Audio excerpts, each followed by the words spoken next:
Good morning and welcome back to Talking Point here on WESN, the content capital. My name is Keaton Shah.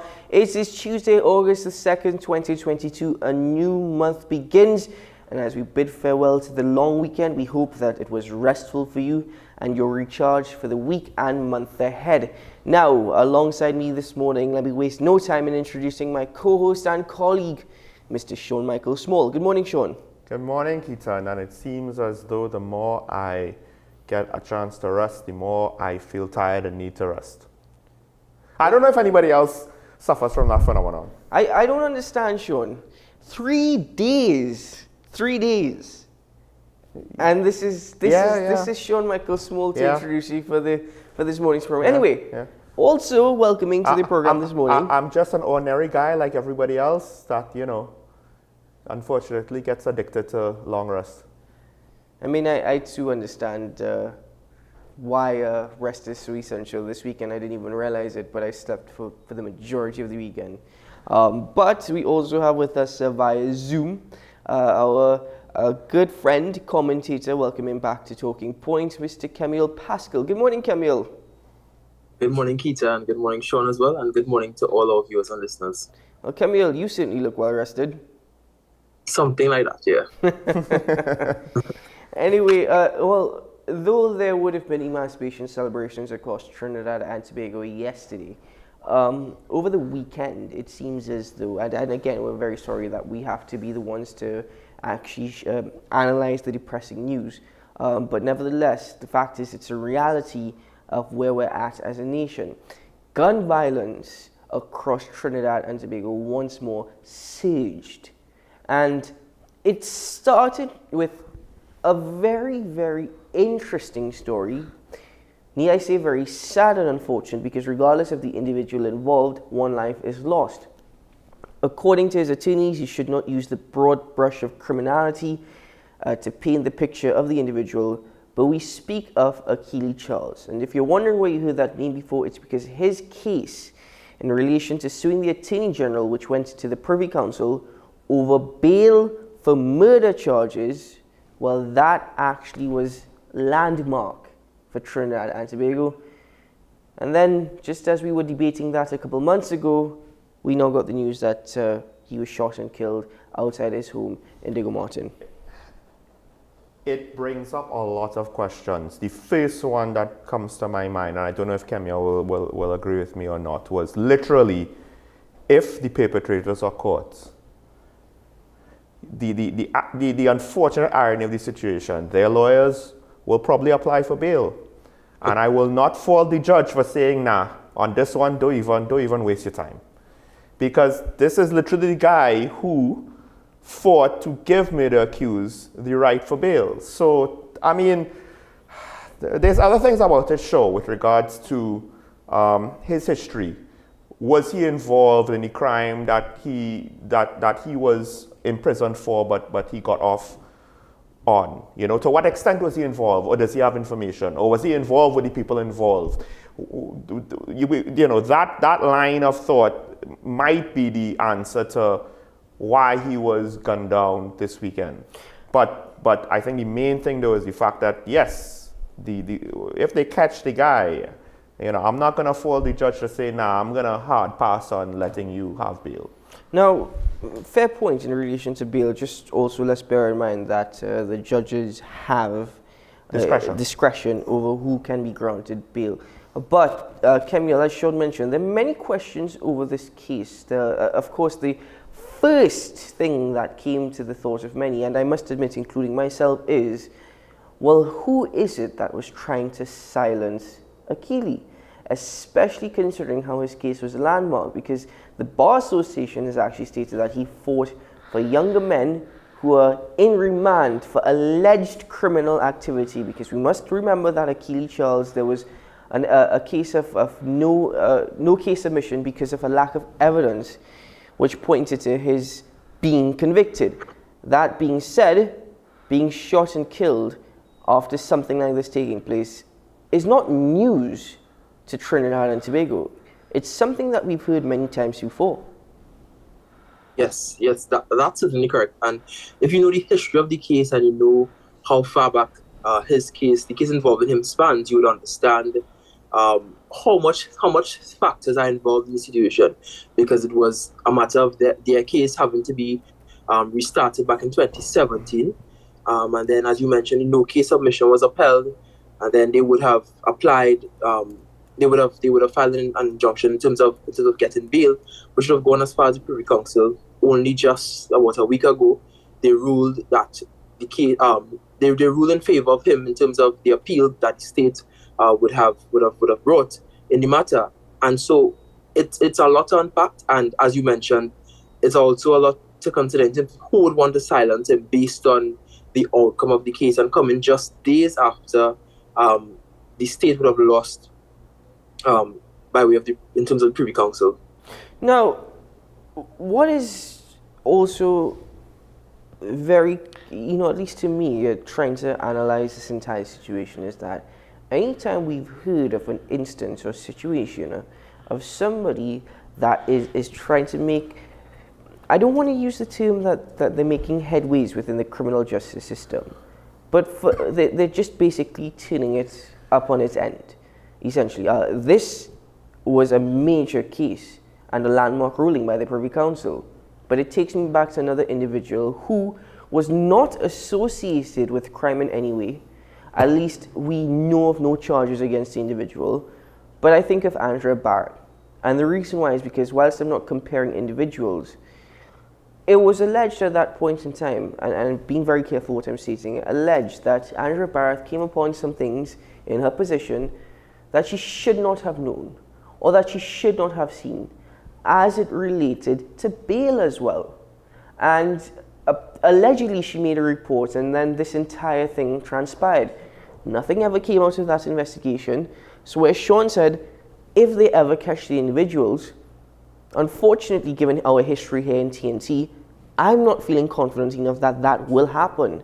Because whilst again being very careful what we state, many a times you just have to wonder, they're trying to silence an individual. It's not the first time we have seen instances where people have challenged the state in certain matters. I'm not making any allegations against the state, obviously, but it's not the first time we've seen instances like this, and then they eventually end up being silenced, or they get threats against their life, or somebody actually just pass and shoot at their house or whatever. Many instances, and this is just another example of something of similar nature. Well, I think the problem here, though, is it's the motive behind the killing, right? Is it to silence them with regards to, Andrea Barrett, it is alleged that, she stumbled onto something and she was silenced for it, right? So that's someone within the realm of the authorities or the state or what have you, right? Or at least tangential to. Whereas in this case, he could also have been silenced with regards to some sort of criminal activity. And again, he doesn't have to be a criminal, but depending, he might know a few things, he might have heard a few things, he might have been associated with the wrong people. I don't know the full history of Mr. Charles' life, so I'm not going to say what exactly it is. But the point is, he was related closely enough to that environment, whether it was directly or indirectly, that he was charged for a murder.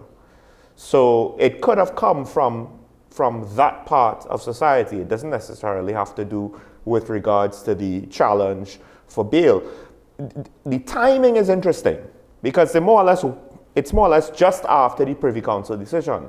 So I don't know if it was criminal elements motivated for their own reasons, and maybe they thought, well, we'll let this situation go through, and then once we see how that happens, regardless, we will then, pull the proverbial trigger, so to speak. And I think you're quite fair in making that statement, because you're also looking at the other aspect, which is the possibility that he may have been involved in a life of crime. Remember, he was in remand for allegedly murdering an individual. And we don't know, it also, life just has coincidences sometimes. Some people don't believe in them, but it's just the way it is.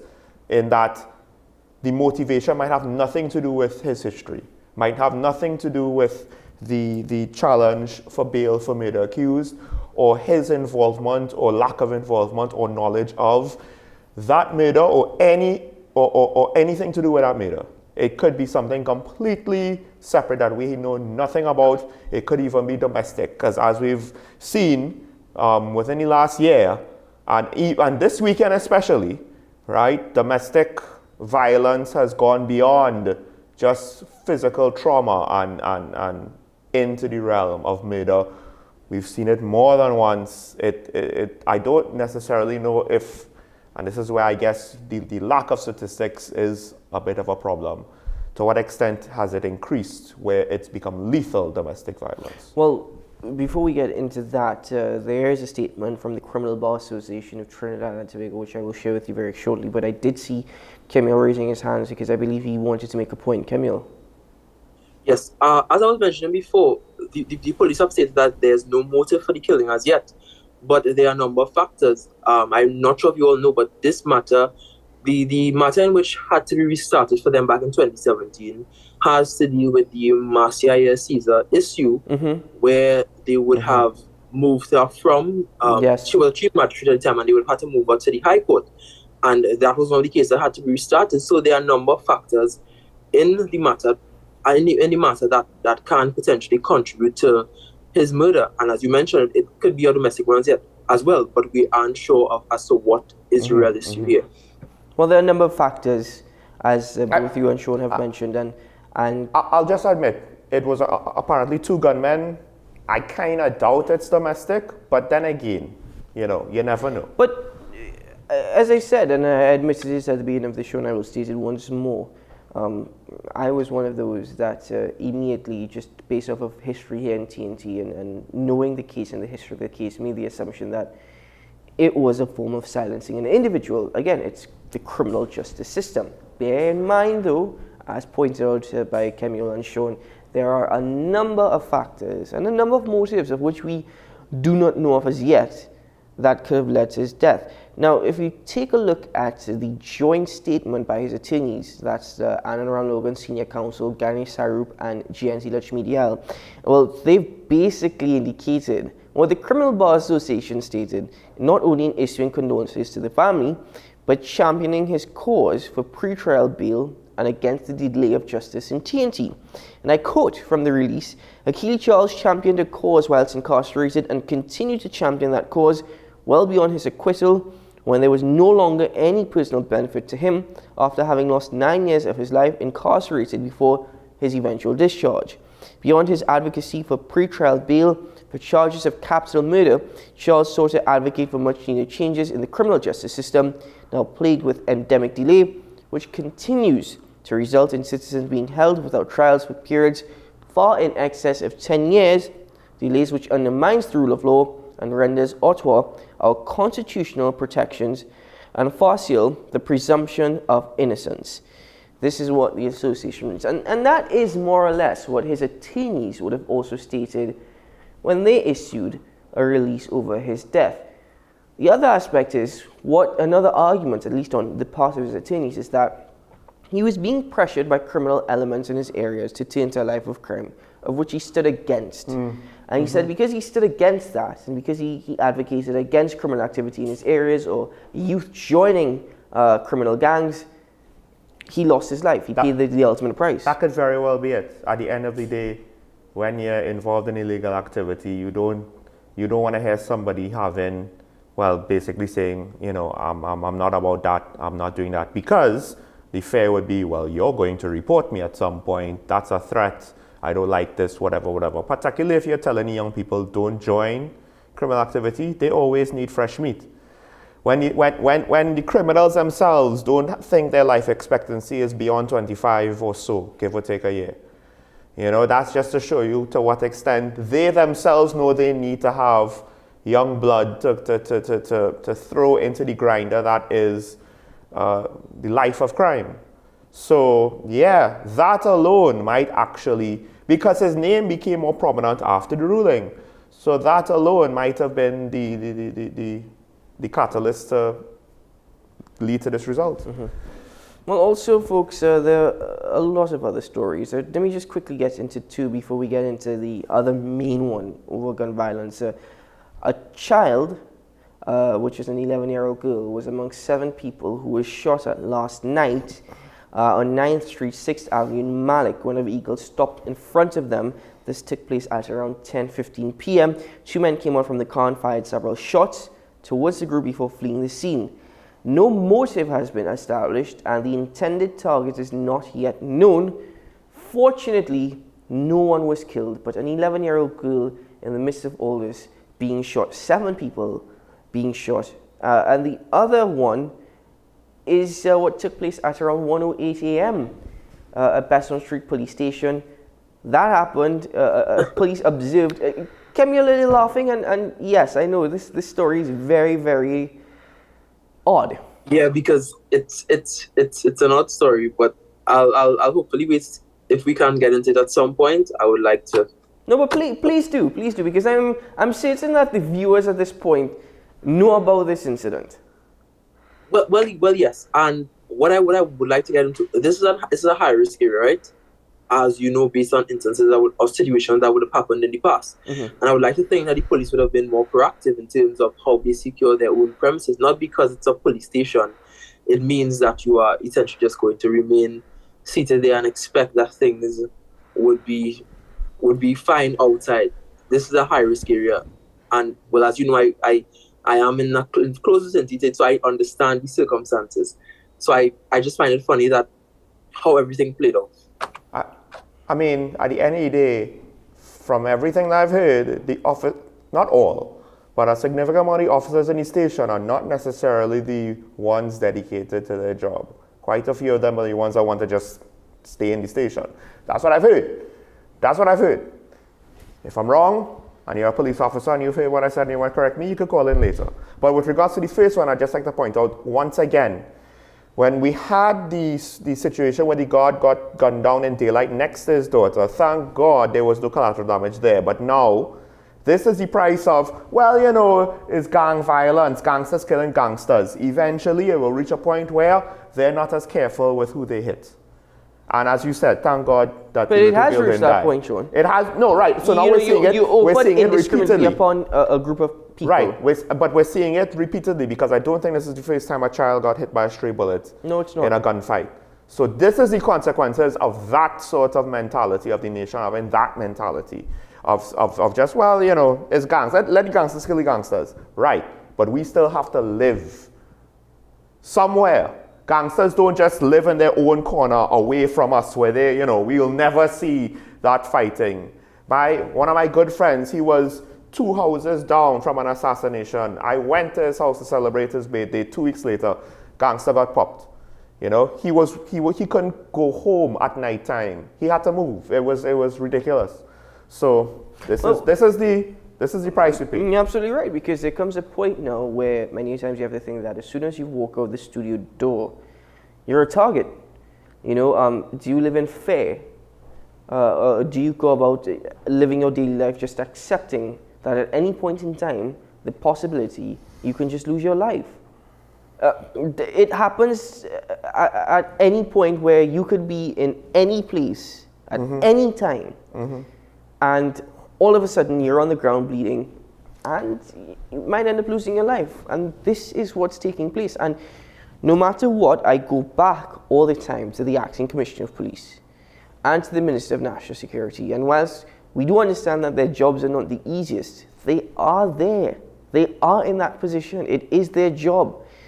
And unfortunately, I will just simply say that let me not waste my time even spitting in the wind, as a certain professor would state it, over these 2 individuals. I'm not going to waste my time over that anymore. The thing is that if citizens turn to vigilante justice, or need I say when, because we are seeing that already happening in certain areas across TNT, when that becomes a norm, I wonder what they would say at that point.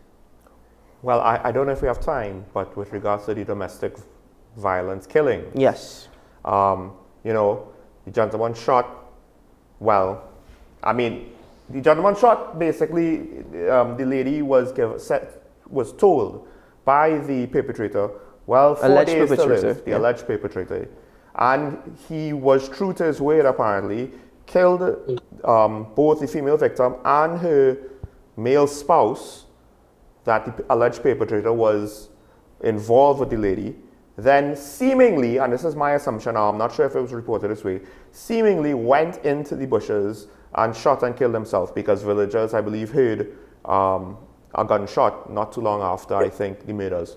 And the villagers themselves they knew the individual, the alleged perpetrator. They had a very good reason to believe that he was the perpetrator. Apparently, he might have told a family member, and it spread around the village.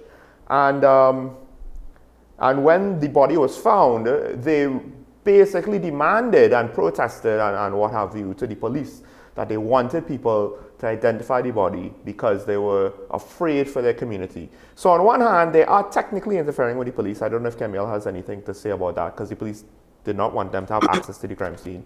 But on the other hand, the fear is so palpable. What if he was still alive and, just living off the land? Would that community now have to... No, but imagine this.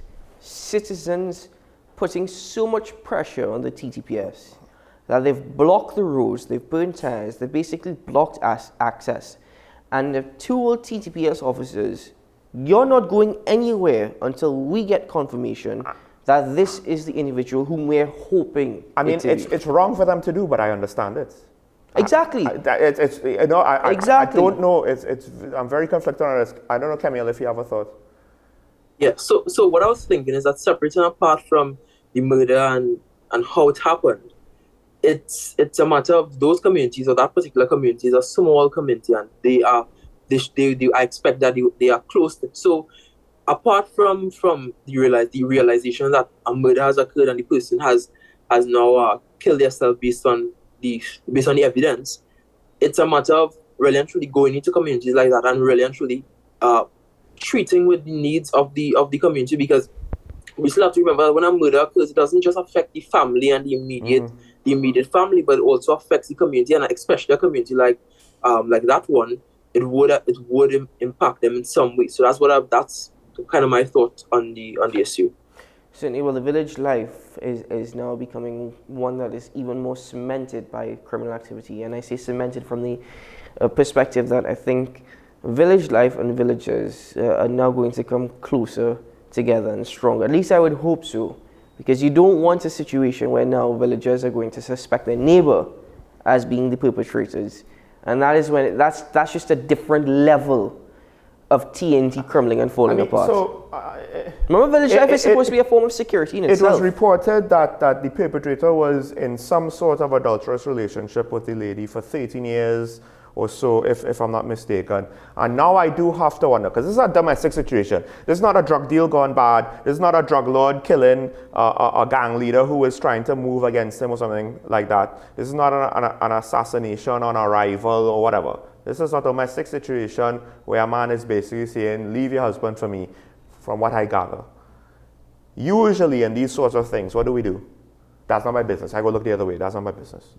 And I think now, perhaps we need to rethink that stance, because before it would be, I don't want things to get worse. That's not my business. I don't want to be involved, and I don't want things to get worse. Now, it's easy you saying that. And whilst I agree with you to a certain extent, from all the stories that we've covered this morning, Healy Charles to this domestic violence situation, even bringing up the story of Andrew Barrett once more, how is it that you're going to tell people now, well, speak up? If you see a crime being committed, no, well, in this case, I don't know if the family members are oblivious. It is kind of hard to be completely oblivious after a decade. Well, not only oblivious, right? Because as you mentioned, Sean, he kicked down the door to the marital home, and essentially it should have never reached this point. That's what I'm saying. As benign as adultery might be for the average adult, I mean, at the end of the day, that's their business. That's not my business, right? But now the village was so scared because of the result of that situation that they basically made demands and threats to the police. Not any major threats of violence, but that's what those roadblocks were essentially,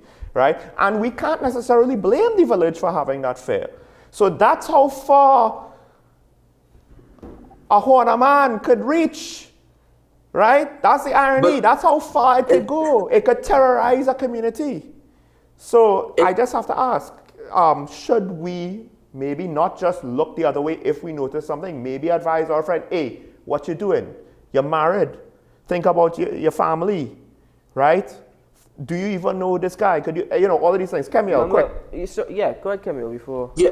It speaks now to the fact that domestic violence situations are now moving away from just within urban and suburban areas to now close-knit communities. Because as I was mentioning, the impact that this will have on a very, very close-knit community based on the location, it really speaks to how violence has transcended within the island of Trinidad and Tobago.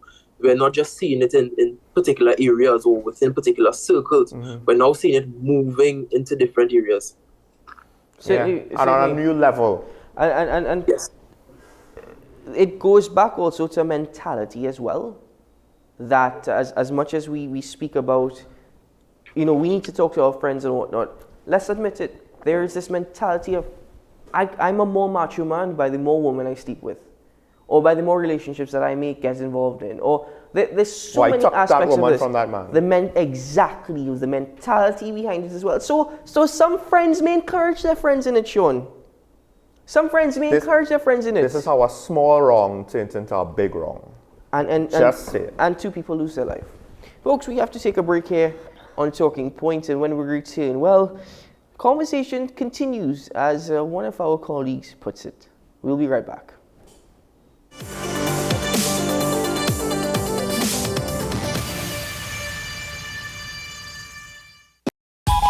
Welcome to the 53rd General Assembly of the Caribbean Broadcasting Union from August 15th to 17th at the Magdalena Grand Beach and Golf Resort in beautiful Tobago. This year's theme, Media and Information Literacy. Tobago is a smaller sister in the twin island republic of Trinidad and Tobago, nestled in the heart of the Southern Caribbean. Enjoy 116 square miles of historical sites and award-winning eco-friendly land and marine spaces, including the magical Nylon Pool. And you're just a ferry away from a Trinidad adventure. Our warm hospitality, rich cuisine, and unique traditions will inspire you to extend your stay. Tranquil Tobago is where the Caribbean connects for the 53rd CBU Assembly. To register and enjoy discounts on Caribbean airline flights, visit www.caribbeanbroadcastunion.org. Come and experience Beyond Ordinary.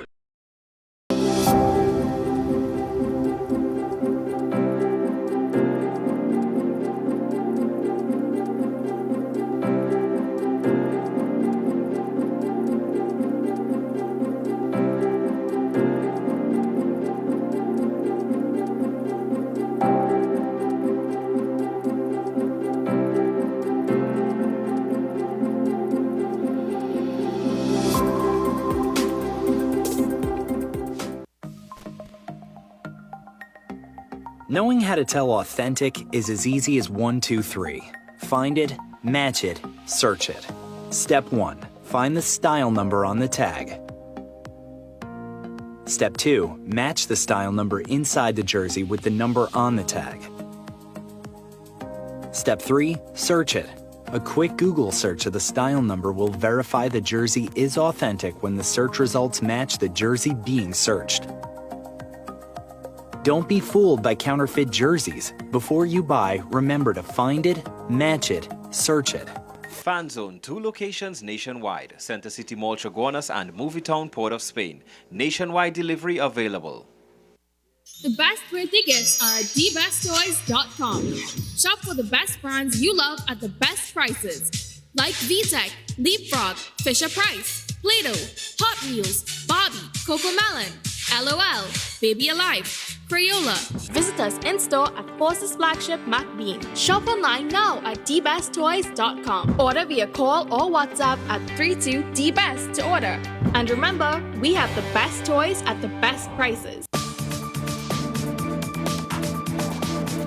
I am Rondell Donowa, attorney at law and host of Strictly Legal on WESN Content Capital. Strictly Legal is a legal program geared towards informing you, the public, of your legal rights, responsibilities, and remedies.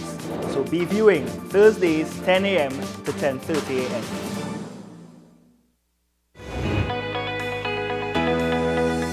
We we delve into the exciting world of neurology. The brain is an electrical organ. If the brain doesn't get enough blood with food and oxygen to it, it's not able to supply the electricity to the rest of the body. If that happens for a prolonged period enough time where the brain stops getting blood, part of the brain dies. Essentially, that's a stroke. Hey guys, I'm getting a little nostalgic here, sitting on the blocks at the pool. Today we're going to talk a little bit about swimming. What's up, Doc? Tuesdays and Thursdays here on WESN, Content Capital.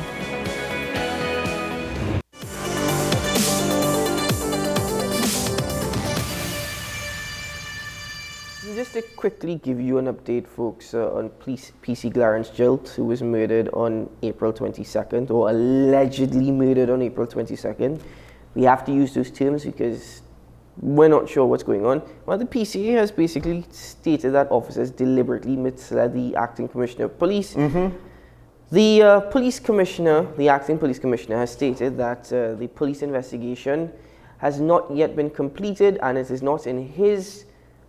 Well, I guess he's not in a position to state when it is, as he's not the one carrying out the investigation. But the preliminary report that he was supposed to receive 2 weeks after PC Clarence Gilt was murdered, let me just remind you that this is the same acting commissioner of police who said he was smiling under his mask. You're never going to let him live that down. At the funeral of PC Clarence Gilt. Now, I'm never ever going to let him live that down. I'm smiling to the... I mean, he was lied to. I wish you could see it, but I'm smiling to the... He was lied to. It doesn't matter. You can't tell me that at a funeral service, or let alone the nation in this situation right now, that I'm smiling. You can't defend your officers. Now, to be fair with regards to the timing, remember the previous situation where the 8 officers were charged. That took 2 years.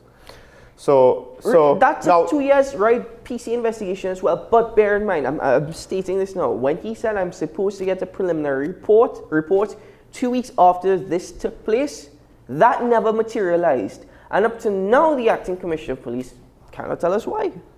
Well, I mean... So is somebody still deliberately misleading I you? don't know enough about criminal prosecution and investigation to know if the timing is bad or not. But I on first look, yes, it seems that it's taking too long, especially when a lot of information with regards to the situation has already been made public. A lot of pertinent information. Sean, TT Post getting your mail on time is more reliable than the police coming out and speaking to us. Oh yeah. No. I have more faith in the postal service than the police service. Right?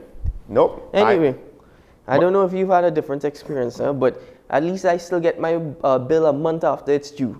Right? With the police, you wait 2 years, you know? Wait, at least you get bills. Yes. Right. Okay. So some people don't even get bills. There's that big pothole outside where you live, you know, that they can't pass to deliver your meal. You know, when you're in Tobago and you're waiting for your bills, so you know you gotta pay, and you don't get them at all. I'm sorry, but you still have to pay this mysterious figure that you don't know what it is. Anyway, I'm sorry about that. We're boring our Tuesday contributor here with our ridiculous banter. There's an important topic to get to, and that is with regards, and I think this is probably one of the most brazen things I've seen in a long time. I'm staying out of this topic. You're staying out of this topic? This has to do with TSTT. TSTT, and I know, Camille, my man, this is something that you wanted to look at, and to me, it's one thing if they hack some wire off of a line. But when you see the photos in the newspapers from the weekend and they're going into a hole and they're taking not just copper but fiber optic lines too. That is to say, I believe it was Friday into Saturday, some thieves took some copper wire and some fiber optic cables from one of TSTT's hubs in the south, and it disrupted telecommunication services, I think nationwide, because I had internet disruption early Saturday morning. I had internet disruption this entire weekend. And then there were issues with various services like going to business and links. So I don't know if what infrastructure was still working might have been overloaded. But just the fact that they're going to go into this hub, this is dug into the ground. Can somebody explain to me how they knew what it was? Where it was? Yeah. So Camille, you have more brains than Sean and I put together. Maybe you could explain to us. Speak for yourself, Keto. So when I heard of the story and I listened to the Commissioner of Police and I also listened to TSTT and I also listened to the persons who I know friends who I know living in the southwestern peninsula of the island, I really and truly understood what had taken place in terms of this. So essentially, whomever it was able to go underground and cut these cables, cutting off communication to a large segment of the population, not only affecting people in southwestern Trinidad, but also affecting people in Tobago as well, because I know for a fact that there were people who had not just their telephone and their cellular phones, but also their internet connection affected, and I mean terribly affected, to the point where they couldn't do anything at all. And so when I further examined it, it speaks to a transcending of people just cutting copper cables to now moving into to doing something even more brazen. And as you mentioned, that's probably one of the most brazen things you would have seen in quite a while. And it speaks to something even larger, and that is national security and telecommunications in Trinidad and Tobago. Had an emergency happen, an entire part of the population would have been cut off. But the larger question here, even apart from national security, is why does TSTT not have security guarding such crucial or vital parts of our telecommunications infrastructure? Well, Camille, let me just let me not correct you. Let me just reword the question you would have asked. Not, why is it that they don't? Maybe they do. And the question is, what exactly is the security infrastructure that they have in place? Because if you have to ask if they do. But this is the thing, TSTT might come out and say, well, we have security infrastructure. Okay, fine. What is it? Well, we can't tell you that at this point in time because it's an interest of national security. Okay, whatever. Yeah, but clearly they don't have anything, because the people were able to, whoever it was, they were able to go in, cut the cables, cut off an entire segment of the population, and also it affected people in Tobago. But exactly, so Camille, that goes back to my first question. Exactly how did the perpetrators know? Well, because listen, I am looking at these photos. I have a silly theory. And to me, I'm just thinking, hold on, I would never guess that this is here. I have a silly theory, and it looks as though I would have assumed that something like a manhole would have covered this node, right? Because it's dug into the ground, and you could see in the photos where they're showing you inside of it, you can see a rim, right? I know where your theory is. So I'm wondering if, because you said it before, somebody stole a manhole, right? Yeah, I know. They steal a manhole, and then, oh my gosh, it's Christmas. and let me just go and shop for all of the copper. Oh, what's this? This isn't copper. Oh, I'm taking it anyway.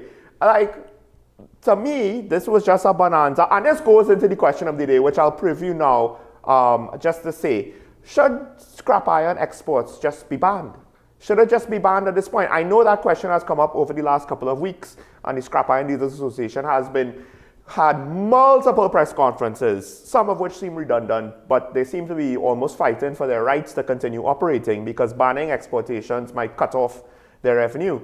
But look at the result. Like, this is ridiculous, because Camille, I believe, I'm not sure if they were actual blackouts, but I think TSTT basically said, well, I'm not TSTT, I'm TNTech.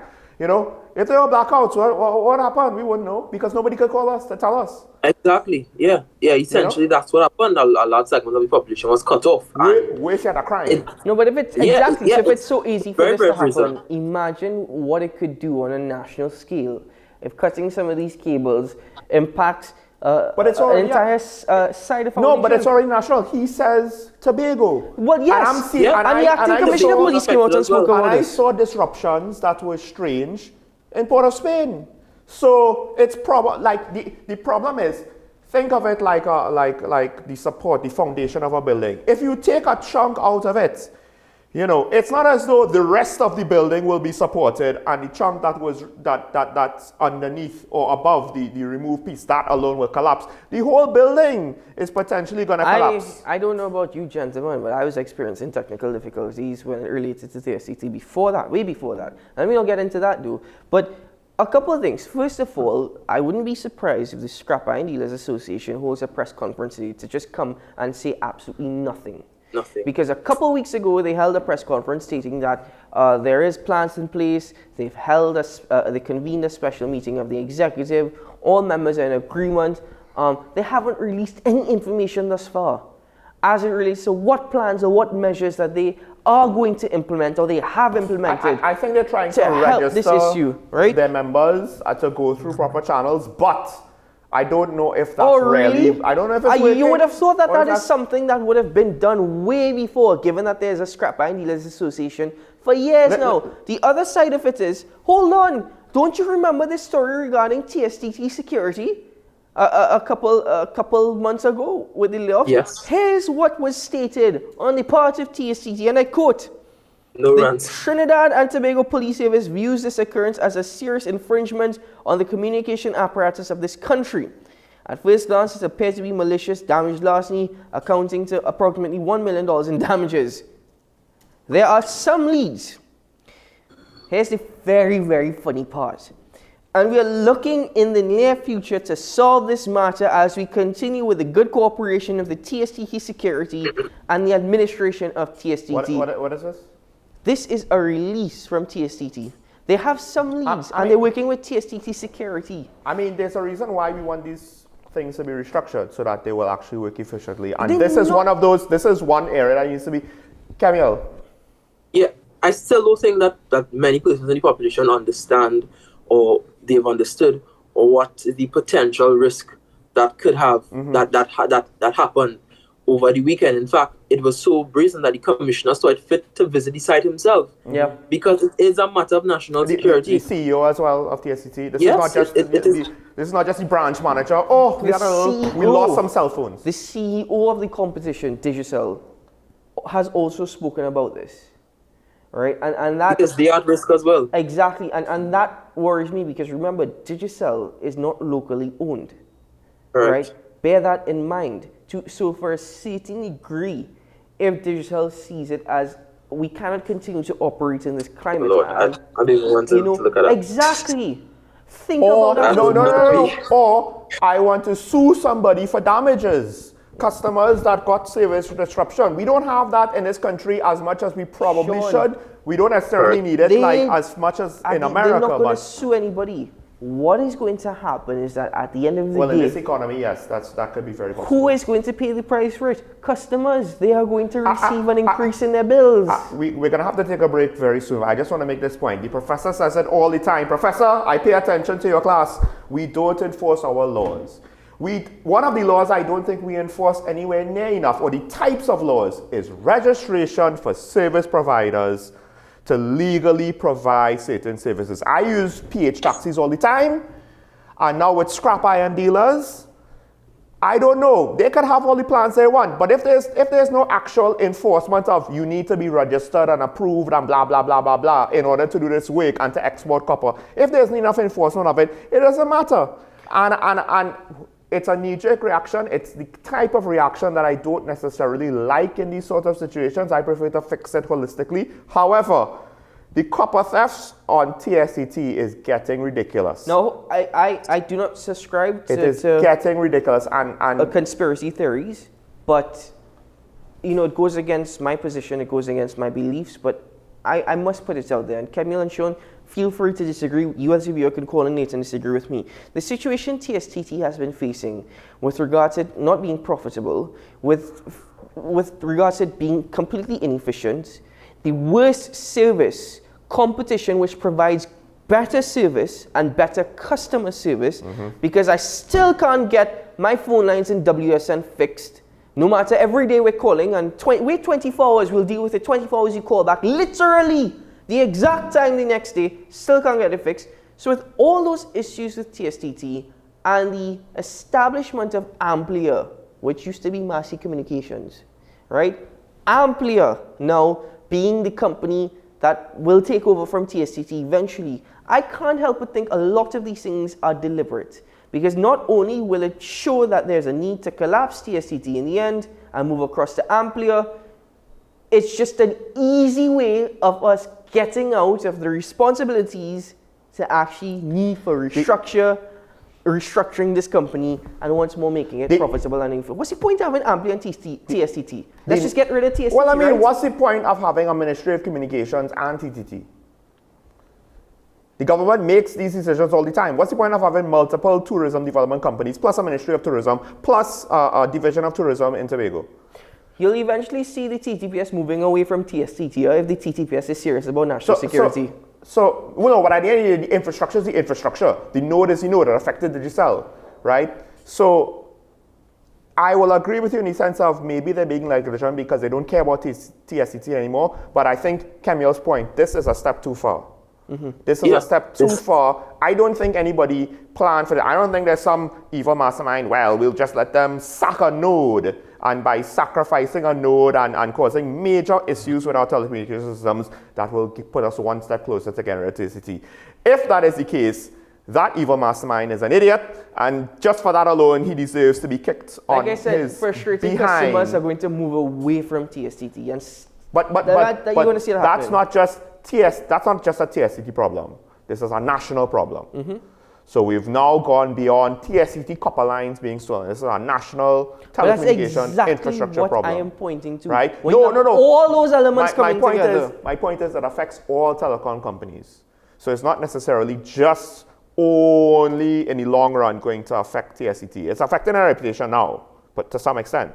And hence, right? to some degree, this is why we made the point that if one of those foreign-owned companies decides to pull out of TNT, there are major implications to that as well. Monkey see, monkey do. They could do this to TSTT. Why not do this to Digicel? Well, they are apparently doing this to Digicel. Why not do this to Amplia? How is Amplia going to be some special snowflake that's going to have better protection? The unicorns are just going to show up on a pair when they try to steal Amplia's cables. Amplia is not being affected by this, apparently. Yeah, Anyway, look, we have to take a break. Because I have a topic now. We had Keaton's topic, we had Camilla's topic. I need to give, my little topic a little bit of time just to air it out. So when we come back, I have a bone to pick with another set of political messaging. Stay tuned. This is Talking Point. Sean Michael Small, Keaton Shaw, Camilla Pascal. We'll be right back.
Relax a while, it's fun and good cheer.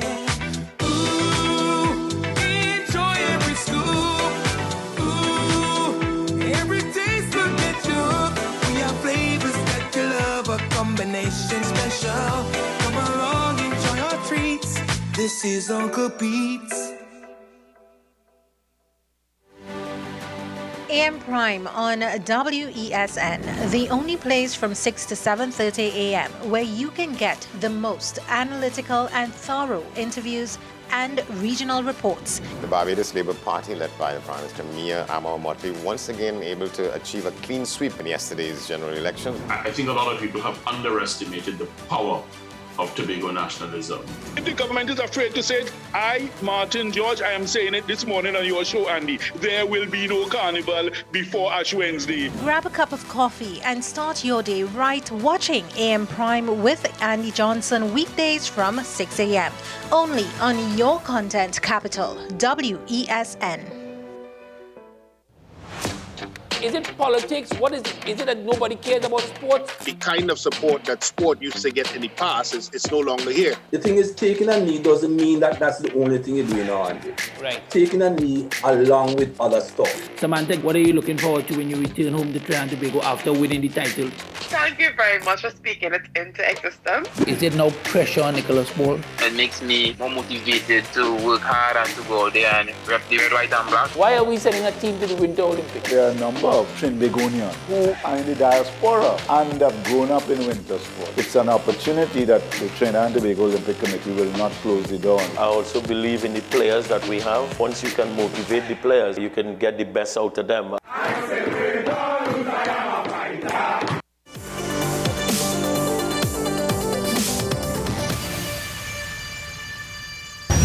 Their lies, their deceit, their propaganda, their misinformation continues because they told you 213 managers when they hosted that press conference late last week. This week, the headline is Gonzalez Wassa to ask all 426 managers or supervisors or whatever they want to tell you that it will cost $600 million to fire 213. Now we have been told 426 managers will go home, and what will be the cost to the taxpayers of Trinidad and Tobago? And the UNC will further ask, how will this reduction in the WASA wage bill, which they are touting, impact upon or be reflected in the bills for the ordinary customers of Trinidad and Tobago? What you all have already signaled is a process of mass dismissal, and where everybody, the numbers have changed from now 213 to 426 managers. So all the managers are going, and the playbook seems to be a repetition at what transpired at Petrotrin. And this morning, I want to embellish that by warning and signaling to the National Union of Government and Federated Workers and the Public Services Association and the rank and file of all WASA workers at in terms of the respective bargaining units. What they want you to believe, those of you in the daily paid, is to send you into a state of lull, a state of complacency, and try and play with your minds and try to create a narrative that we are dealing with the managers alone. Your job will be safe. You will be able to reapply into this transformation process and so on. That was Opposition MP Rudy Andar saying, responding at the opposition's press conference on Sunday to an article in the Guardian newspaper in which he points to the headline, but unfortunately he does not necessarily speak to the details of the article. And herein comes my issue, and that is the politicization, or taking this politicizing. Oh gosh. Politicizing a necessity. And the necessity comes from in two folds.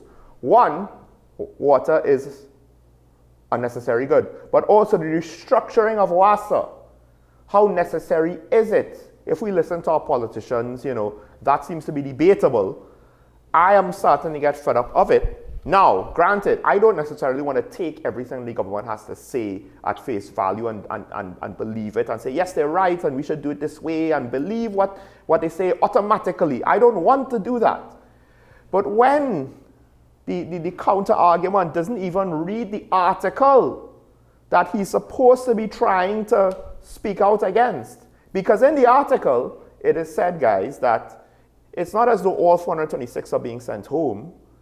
It's that the positions are going to be made redundant, but the point is the 213 that remain, they will have different positions. He never said they're not retaining 213. So the question is it that the minister, maybe he just, had a bad use of words there, poor semantics when he was phrasing his statements in that Guardian interview, or Was it the headline? The person who wrote the headline, maybe they just, wanted to be too sensational, It could be either one, but I would at least hope that if you're commenting on a newspaper article, you would read the article. Granted, he had so much to say, it was almost like watching Fitzgerald Hines all over again, just in a different party outfit. You see, the thing is with Rudranath Singh and the United National Congress, and maybe I'm starting off my conversation wrong. Maybe I should focus on the actual headlines from the newspaper, which, in itself is misleading. But again, what the opposition has done is jumped too heavy, too quickly, without actually thinking about what is a reasonable argument to make. So, okay, even if the newspaper article was misleading, and I must admit, it's something that is very frustrating, especially us being in the media, and this is something that the media and the press in TNT really need to get a hold of. It's become so much politicized and so much only for the profit motive. Read the article, Mr. Narsingh. Read the article. So, you want to warn us about WASA, and you're using all this wonderful language. Why didn't you, if you couldn't know what argument to make, because you're going about the lying, deceitful, this and that. Okay, there are other arguments that you could have made. Because to me, you just wasted our time, and you wasted your time, and you wasted the nation's time. Right? For example, the minister said nepotism and favoritism will be eradicated from the hiring process. Why don't you argue a point like that? For example. How? Right? Not only how. Call them out. How do you intend to do that? Are we going? He said only the best individuals will be hired. Does it mean that they're going to hide the scores based off of the qualification process? Or is that going to be released? Are we going to get that? 2, what about things like, ask yourself, does the chairman of the Water and Sewage Authority get any work from the Office of the Attorney General? He is a lawyer.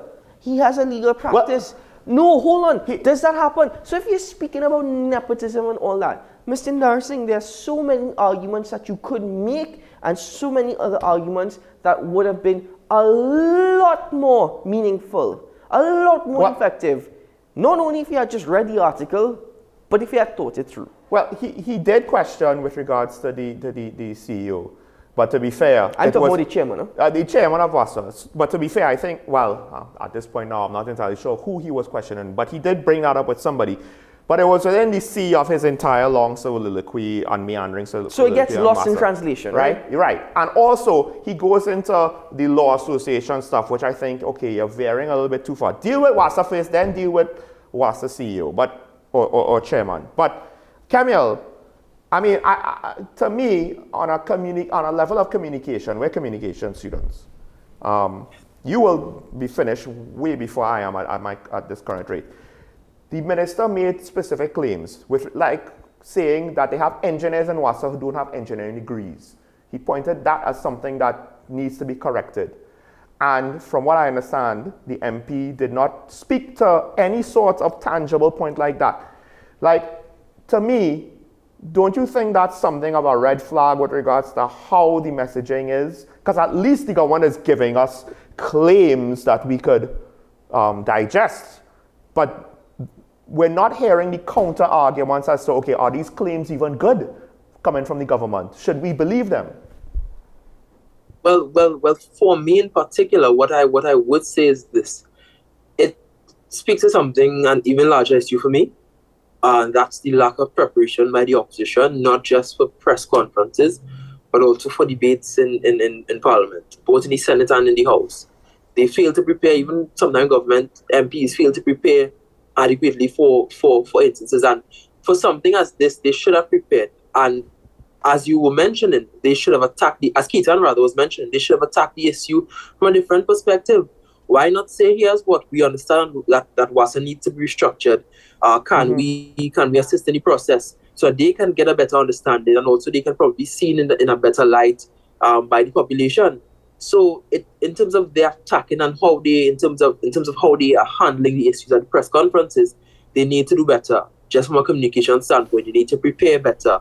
Understand what you are attempting to communicate. Read your material. Present something that's credible to us. But instead, what we see is they to themselves are just essentially attempting to get song bites and headlines. But I think with one of the Tobago debates, it seemed as though the autonomy debate, they weren't prepared at all. They didn't know about consultations Tobago with regards to, oh gosh, I had a couple other points, but go ahead, Keith. No, very quickly, I agree with everything that Sean and Camille has stated this morning, and my only thing is, let me state it once more, because viewers might be thinking completely different, or might be interpreting what we're saying completely different. You know, it had happened last week, so I feel the need to say this. I want the opposition to succeed, because when the opposition succeeds, there should be a lot more accountability and clarity. At least that's how it should work. In instances like this, they fail themselves, they fail the population, they fail everybody.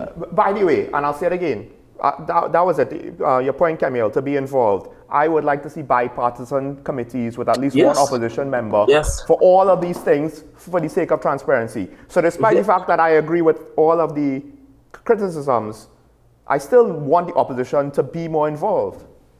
Yeah, there was an entire committee set up into the restructuring of WASA. Nowhere in that committee we saw there being an opposition MP or somebody from the opposition that could actually give some sort of feedback. But then the opposition has a platform that they could also state things, Yeah, but and they choose not to. Exactly. No, and I get that, but really and truly, the real facts of the matter, they would not be involved in the committee and also too, Camille, present something. And also too, because we have to go for news, but let's look at local government reform. The government stated that they asked the opposition for their opinions, you know, put forward your proposals, and the opposition never did. Yeah, the corporations didn't. You know, so anyway, folks, let's break for news on the hour here, and when we return, well, we'll open up the phone lines this morning. Stay tuned.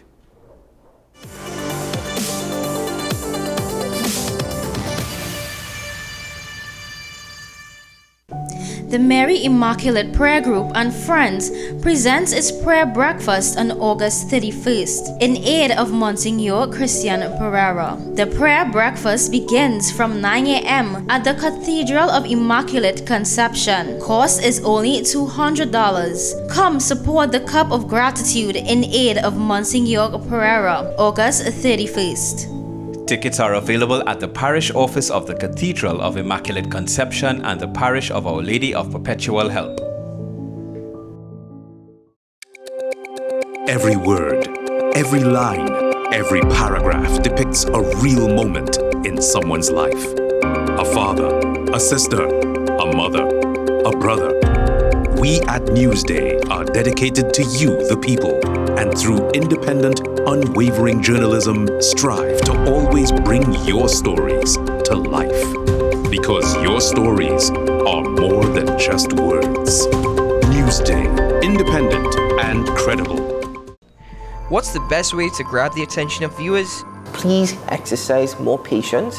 You have to be kidding me. Doing what we do best. I'll say at the very least it's a conspiracy of laziness against the people. Join me, Keaton Shaw. And me, Sean Michael Small, for Talking Point. Weekdays from 8 a.m. to 9:30 a.m. We go in-depth on the trending issues and engage the most controversial newsmakers as we get them to account to the people for their actions. You can't go to the government with nothing. You can't go to cabinet with an empty hand, with a wish. I'm glad that we're having this a sober, mature discussion. In the present situation, I expect a continuation of the chaos. Join us for the discussion, Mondays to Fridays, only on WESN, the content capital. Is it politics? What is it? Is it that nobody cares about sports? The kind of support that sport used to get in the past is no longer here. The thing is, taking a knee doesn't mean that that's the only thing you're doing now, Andy. Right. Taking a knee along with other stuff. Samantha, what are you looking forward to when you return home to Trinidad and Tobago after winning the title? Thank you very much for speaking it into existence. Is it no pressure on Nicholas Ball? It makes me more motivated to work hard and to go out there and rep the red, white and black. Why are we sending a team to the Winter Olympics? There are a number of Trinbagonians who are in the diaspora and have grown up in winter sport. It's an opportunity that the Trinidad and Tobago Olympic Committee will not close the door on. I also believe in the players that we have. Once you can motivate the players, you can get the best out of them. With society plagued by a host of issues, with debates surrounding our urgent concerns falling short, with questions of our future not always being answered, the conversation continues. Join me, Kemuel Pascal, as the voice of the youth comes to life. We will confront the controversial topics of today's world to gain answers that are key for a better tomorrow. One and One with me, Kemuel Pascal. Wednesdays at 10 a.m. Only on WESN Content Capital.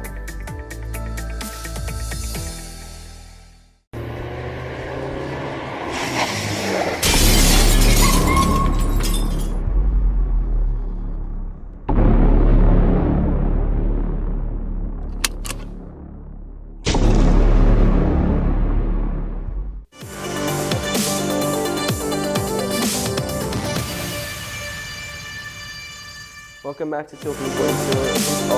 What Camille was mentioning, the fact that the PNM internal elections are due for, on December 4th. Now, my question is that before local government elections or after local government elections? Because it's going to be interesting. We have an earlier budget than expected. Some business chambers have indicated that this is good news. Some have expressed their doubt. Others are suggesting that it's because local government elections are due soon. Then you have the PNM internal elections, which is going to be very, very, very interesting for the fact that internal elections may be before or after. But seeing what has been transpiring over the last couple of years, we have to take a close microscopic look at the internals of the PNM party. And though they may seem united or more united than others from the public view, word is that may not be the case internally. I don't necessarily think that they are more united than no, they definitely come across a lot others. more united. I actually think of all the parties. You think so? In my opinion, I think they come across a lot more united than what I've seen. Yeah, well, yes, because when you don't speak, it's easy to come across more united. When you don't speak. When you don't speak, because the division isn't spoken. Anyway, folks, that is not the question of the day. The question of the day we have is a simple one. Should the exporting of scrap metal be banned? Do you know of anything within vicinity of your home, your neighborhood, your community, a manual cover, copper wire off of the lines that was taken and disrupted your life? What do you think? Because it's a whole industry that might eventually be suspended or collapsed if it happens. But the cost to society, it might outweigh the benefits to society of having this industry. Should the exportation of scrap metal be banned? Well, the phone lines are open. You can call in and join us on the program now. Kemuel Pascal is with us, and of course, Keaton Sean, Michael Small, and we love to hear your opinions and your thoughts. But from the other angle, in answering your question, is that really going to solve the situation? Because we've seen in TNT the thriving of black markets for whatever industries that they try to subdue. And apart from that, Sean, is it more so the responsibility of TSTT to actually start expediting? They said they've been doing it. I don't know, but is it now the time for TSTT to expedite the removal of copper in their systems to purely fiber optics? Can we afford that? And I say we because TSTT is a state-owned entity. Can we afford that? That is the other aspect of it. Kemuel, I don't know if... What is your thoughts on the scrap metal industry? Oh, you mean... Go ahead. No, go ahead. Yeah, we can hear you now. Yeah, back at the end of June, that I think was June or probably early July, he has advised the Attorney General to consider what options are available to the government in terms of banning the exportation of scrap metals. That the association would have come out and they would have vehemently protested against the issue. But if it's that we're seeing issues like we saw over the weekend, then it means that something has to be done. And if that's the way that things can be solved, then I am all for it. But I do understand the implications from an economic standpoint. I think the question is, the follow-up question and to what Keaton, what you said, better security, better infrastructure, speed up the plans. With regards to the security, could we have any faith that it could be made more effective? I mean, this is a country where the criminal justice system, crime detection, etc., is not the best. So to say, well, we have another thing you need to emphasize. Well, at some point, if you try to emphasize everything, everything will fall through the cracks because you emphasize nothing. Remember, Sean, TNT is a reactive society and not proactive. Remember that? Yes. I mean, most societies are when it comes to certain things, to be fair. Yeah, but specifically, you just mentioned one thing, like, for example, detection rates. Does that exist here in TNT? Yeah, it does. It's just very, very, very small. Let me put it this way. It's smaller than all of us would want it to be. Yeah. Or, I don't think there's anybody. If anybody is happy with the detection rates of crime in TNT, please, ladies and gentlemen, call in, let us know, and argue that point, because I would like to hear that side of that perspective. Also, just to share with you some very good news. We don't often have good news that comes out in the forefront, but we must always celebrate and champion our own. Nicholas Paul became Trinidad and Tobago's first athlete to win 3 medals in a single Commonwealth Games when he won bronze in the men's kilometer time trial that took place on Sunday. Now, furthermore, he won gold on Saturday at the men's carrying and followed up with silver on Sunday in the men's sprint. So congratulations, Nicholas Paul. He's really flying that flag high there in the United Kingdom right now as the Commonwealth Games continue. Camille, I saw your hand. Yes. He also won bronze in the men's 1 kilometer time trial. Yeah. That's what took place. It's interesting. Yesterday. He got a gold, silver, and a bronze. Yes. So he was trying to complete the set. He wanted to collect all the medals. And he certainly did. I do find it interesting, though, that think about it. You know, when we think about sports in TNT, we think primarily about sprinting. That's where we've seen probably the most success, at least at the Olympics. You know, Keyshawn Walker came out of nowhere and won gold in javelin, literally out of nowhere. I don't know if anybody saw that coming, except maybe the people closest to him. Yeah. But now cycling, because this is not the first cyclist that we've had, that's had good results, or we've had reasonably high expectations for. So it's not just an individual cyclist that just came out of nowhere. He's good at cycling, and then, you know, when he retires, we won't have a cyclist. This is the second or third international top-level cyclist that we could have some serious hopes for. I think it's interesting. Again, what are we doing to develop sports in the country? And then, go ahead, Camille. Yeah, and you would recall that last year, the 2020 Olympics, he was almost cheated out to the point that the Olympic organization here in Trinidad and Tobago did not appeal the matter. So he has essentially leveled up from last year's mishap. Well, sports development across TNT has always been something of debate. I mean, the Ministry of Youth is doing a football tournament, and they've been advertising it across the radio waves here in TNT. They're even bringing VR into the system. So, VR. I mean, yes, I agree. I think it's a great initiative. You know, you're bringing the community together. Does that add to development? To a certain extent, one can make the argument, but it's not just. We shouldn't just stop there. You know what? It goes back to what the economists say, Camille, and you know, it's about sustainability. It's about reoccurring. One event is fine, but having a reoccurring system. That's why secondary school tournaments annually, that makes a big difference when it comes to motivating athletes to do their best at that level. And then now, I guess we depend on the American colleges to take our athletes to develop further. But at least for the school level, you know, those sort of things, having those sort of things, do we have it for all sports to the degree that it should be? Well, debatable, but we have a caller on the line with us from Chagonas. So, good morning, caller. Good morning. Good morning, Professor. Well, here you all talk about and solving these problems like WESN and whatnot. You should have the opposition on the people looking at it. That is not our system. We have a system better than that. The agency, which is WESN, could be making up their reports, the annual reports saying what is their problems. This should be going to the Ministry of Public Utilities, who should also be looking at WASA and ensuring that recommendations are made for dealing with the problems. After that is done, it should go through the minister to the Parliament, who will examine it. We recently had a report of WASA, and the problem with that is we cannot see the public service report. The politicians are in no position to determine without the input from the public service what is the solution.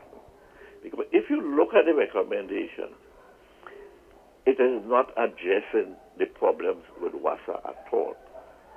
The biggest problem with WASA is the revenue, and I have pointed out to you, WASA should never have a problem with revenue because water is supposed to be based on the value of property. And if there's anything that have gone up tremendously, is that. Another one, the WASA next big problem, is three-quarter the water was leaking out, and the best way to solve that was to replace cast iron pipes over 40 years old. They enter into such a project, but what they did, instead of using the big staff they have in WASA, they went and give out exorbitant contracts to the partner.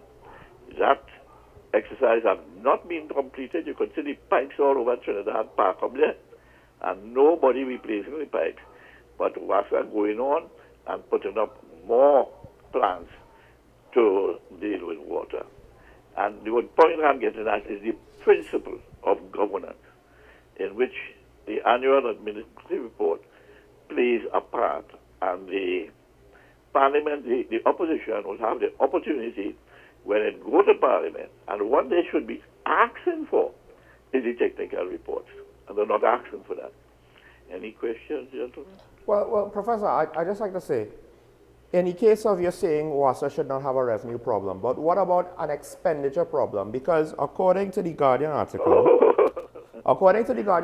their staff levels are almost, well over double what was supposed to be the staff levels.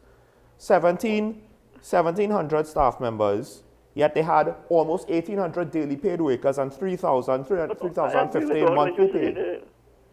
So, I agree with all that, but I'm saying the fundamental problem. I'm not saying you should not address all the problems. The fundamental one is the revenue, which have been sabotaged by government. Yeah. All right, okay. Thank you, Professor. Thank you, Professor. I think both your points go hand in hand, because as much as you could try and fix the problem with revenue, you also have to fix the problem with expenditure. And as much as you're trying to fix the problem with expenditure, you also have to fix the issues with revenue. So what the professor is saying, the bigger problem is with revenue. I guess I might disagree with that as a priority, because if the efficiency, the metrics of the workers improve, then hopefully a lot of the other things will improve. They didn't need to get contractors because in-house they didn't have anybody good enough that they could trust to do the job.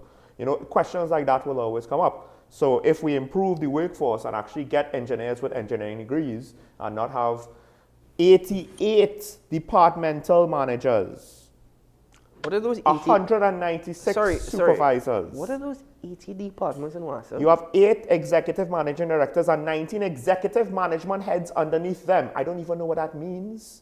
Then 32 senior managers. Yeah. So, right? That's what I... Go ahead, Camille. Yeah, that's what I'm trying to figure out. The same thing Keaton is asking.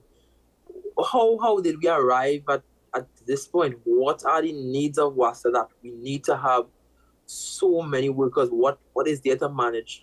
There are so many questions. What happened with WASA is that WASA became an entity which we promised individuals that whoever's in power, we will find them a work. We will find them a job. Not WASA. And they got to WASA. Because put it this way, when you have 8 men standing around a leak and 1 man digging while 8 men are standing on shovels or supervising or putting on a cone or whatnot to fix 1 leak, right? And then you have 6 people that have to move 1 piece of wood to cast over the leak, right? I mean, oh God, again, it's just putting people on the books so that they get a salary at the end of the month. That is what's really happened with WASA, at least one of the problems, because it's the same thing that happened with the executive in WASA as well. Everybody have to eat a food, as they say down here. Call on the line, another call on the line with us. Good morning, caller. Morning. Good morning. Go ahead, you're live. Yes, you missed my point. I am not saying that you must only concentrate on revenue. You must concentrate on everything. My view that maybe revenue is the most important. But as far as I'm nothing with if you have a different view, you must address all. Yes, no, Professor, we did not disagree with you. I'm just saying. No, I'm not saying you disagree with me. I'm just saying I have a different priority, or I am. I am not saying that's a priority. I'm saying all of them should be priority. Yeah. Okay. Thank you, Professor. All. Thank you, Professor. Have a good day. I mean, the professor is right in that they all need to be addressed. You know, they all need to be addressed, and that's why I think the government is using the term transformation. Now, again, it's a semantic games. You know, that brings up questions. Listen, what does that mean? To me, the funniest thing, and I don't think anybody in the media picked up on it, and I'm disappointed in the media, but never mind, we're part of the media. So, the chairman of WASA said, this is part of the transformation. He used the word transformation. Then the Public Utilities Minister said, well, we're not going to be doing a transformation because in the past transformation hasn't worked. You mean restructuring? We're going to do a restructuring of the company. So on one part, you have the chairman saying, and as much as people might say, oh God, simple mistakes, silly or whatnot, I'm trying to figure out if the chairman of WASA and the Minister of Public Utilities are on the same level, or if the chairman of WASA is just essentially trying to, do his position by being a puppet once more. You saying transformation, we're going ahead with transformation, and the minister saying, we're not doing transformation, we're doing restructuring because transformation doesn't work. All of that already points to me having little faith. I want to give the benefits of the doubt to the minister because they are actually doing something. Whether or not that something will result in positive, good outcomes, I am yet to see. No, but semantics matter because essentially it's messaging. We take your words and interpret them. So give us the correct messaging so that we don't misinterpret you. And essentially, that's what the opposition is doing. They are breaking down your messaging and saying, look at what they're saying here, look what they're saying there. Right? Now, I don't necessarily agree with how the opposition is breaking it down, but they have a right to break it down. Camille? I don't have anything in particular on the issue.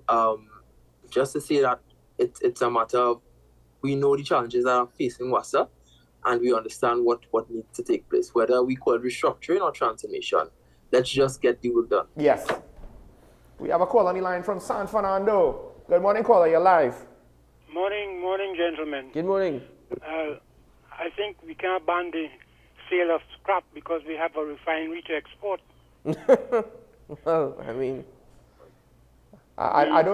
well, that is a whole other question. That is a whole other question. But I hear the point you're making. It's not going to be restarted, Mm-hmm. It has to be scrapped. It seems so, yes. And with WASA, I think there's a company called Severn Trent that is dictating the government what they need and what they want to take it over. We could wait on that. Yeah. Thanks, okay, caller. Thank you. Okay, that's interesting. Thank you. Severn Trent. I have to bear that in mind. Going forward, we'll do some research on that. Camille. Yes, so just to switch gears a little bit, tomorrow the conversation continues. Camille, I'll tell you, hold on. Sure. Before you get a little too excited, all right? Mm-hmm. Because trust me, my brother, I'm excited as well. I know Sean is excited as well. First of all, let's just wrap it up there for now. No, do we have another caller? All right. I thought we had another caller, but we don't with us. So we're going to pause there for now, and I think it is only appropriate that Sean and I basically introduce to the world. We kind of last week we kind of hinted at it, but formally we are introducing the new host of One-on-One to WESN. You know his face, Mr. Camille Pascal. And we're all excited because tomorrow is the premiere of Season 3 of One-on-One, or Season 4 if I'm not mistaken. Season 4. Right? And Camille, as you mentioned, tomorrow the conversation continues. Tell us what we can look forward to. Yes, so tomorrow the conversation does in fact continue, and we will be sitting down with the chairman of the Public Transport Service Corporation, Mr. Edwin Gooden, and at that interview, or rather, we will be speaking about, we'll be looking rather at the efficiency, safety, and also the future of the PTSD. So be sure to tune in, invite someone else to tune in, share the link, where you can access the link on our various social media platforms. So please do tune in to the premiere of season 4 of 1 and 1. At 10 a.m. tomorrow. Camille, if we're taking this into a bit of an interview, I have to ask you, what made you decide on that topic, specifically the PTSD? Well, of course, coming out of COVID and also with the fare hike by many different taxi associations and maxi associations, I saw it fitting that we explore PTSD, because one of the issues is that while PTSD is affordable, they are not efficient. There are also issues in terms of their safety, and people want to know that what they're essentially utilizing is something that's forward thinking, and so that's why we're also exploring the future of PTSD, because we travel the world and we see different things, and so we want to get the same thing here in Trinidad and Tobago. We have a traffic problem. We have choke points in major arteries throughout the country, and a bus or mass transit is an obvious solution. So the PTSD would be one of the first things that we should be looking at to try to solve this. Unfortunately, it hasn't worked out. Maybe we get some answers from the chairman. Well, the PTSD hopefully in the future has also indicated, the chairman of the PTSD also indicated that he wanted to double not only the routes that the PTSD cover, but also the fleet that the PTSD has I at its actually disposal. think I don't have an issue with that, assuming that they work on their maintenance and efficiency. So, but Camille, I think we can look forward to all that tomorrow in your conversation. But apart from tomorrow, what can we look forward to in the season ahead at 101? So we have a lot of interviews, a lot of different topics that we will be examining. We also have Tobago on the agenda. So at some point we will be having the Chief Secretary. We also going to be speaking about cryptocurrency. We're going to look at agriculture, LGBTQ issues, a host of different issues, things that are controversial and that are plaguing our society today. Yeah. So, well, Camille, we look forward to that, the premiere of season 4 of 1 and 1 with Camille Pascal tomorrow at 10 a.m. right here on your content capital, WESN. And as I mentioned before, Camille, regardless of such, yes, you may have your own program now, but never forget talking points. Yes. It's in the contract. In big print, not no small print. Big print. Tuesdays, talking point, 8 a.m. Camille Pascal. Yeah, otherwise, Camille, we're going to have to, talk to the management here, WSN, be like, no, we need him back on talking point, And so just be careful. But Camille, congratulations and all the best to you. Thank you so very much, guys. Ahead. Well, folks, we just have about 2 minutes as we look to wrap things up here on the program. And as we conclude, I'll start with you, Mr. Sean Michael Small. I am sorry that you got so much sleep this weekend that you felt tired this morning. I didn't get in. I actually got less this weekend than in most weekends. How is that possible? This was on a 3-day weekend. on average, I got like. I will say this though, someone who is hopefully resting right now in isolation, the Prime Minister got COVID again. Ironically, at the same time, I believe that the President of the United States got COVID again. It just goes to show, because I believe both of those men had COVID before and they were vaccinated. So this current stage, again, people just be careful. Just warning you, be careful. You might believe in natural immunity, you might believe in vaccination. Right now, it is going through both. So please be careful. It's still killing citizens of TNT. Mind you, the CDC also predicts that COVID-19 cases in the United States have climbed as much as 1 million per day in the coming months. Yep. Even though China has seen their new wave of COVID, seemingly... That's the other thing. Our economic situation goes hand in hand with China's COVID situation, because shortages or because of their lockdowns. And Shanghai has seen 0 cases of COVID-19, new cases of COVID-19 for the last 2 days. That's good news. Also, the first shipment of grain left Ukraine.